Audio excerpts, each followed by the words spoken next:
On vient de passer une matinée ensemble. Oui, On finit ça quasiment maintenant, dans quelques temps. Il nous reste 5 questions à vous poser. j'espère que tu as apprécié notre avant-midi. L'avant-midi était agréable. Ce qui était intéressant surtout, c'est de rencontrer du monde et de se rendre compte qu'à chaque fois que vous rencontriez du monde au Carrefour, aux Arts de la Seine avec Christophe, on pouvait revenir sur des dossiers régionaux. Oui. Ça, on a apprécié ça. Alors, on verra maintenant si on est élu, si on est capable d'aboutir dans les dossiers dont on a parlé ce matin, mais au moins, il y a des intentions. OK, mais tu sais que mon conseil est garant de la vie. La première question. Oui. Jean Charest avait dit dans la dernière élection, nous sommes prêts. Jugez-vous que les problèmes soulevés dans la dernière campagne, qui étaient donc l'accès aux soins de santé, la réingénierie de l'État, etc., ont été réglés? Oui. Oui, mais si on regarde chez nous, à notre hôpital, je crois que c'est le plus bel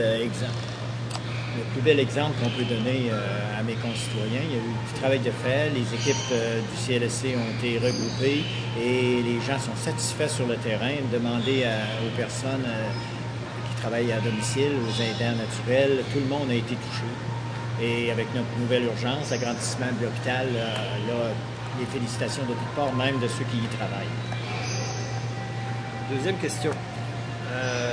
On a vu dans vos publicités, que ce soit écrites ou vidéo, que vous vous présentez avec les réalisations dans votre comté.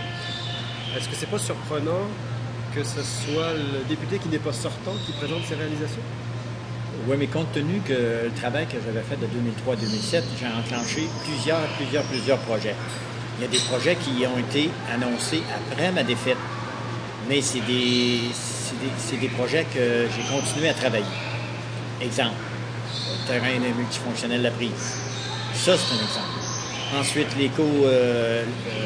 centre récréo-touristique de Tourville. C'est un autre exemple. Les jumelés, c'est un autre exemple des dossiers que j'avais débutés. Je peux même parler avec force du Québec central que ça avait été enclenché.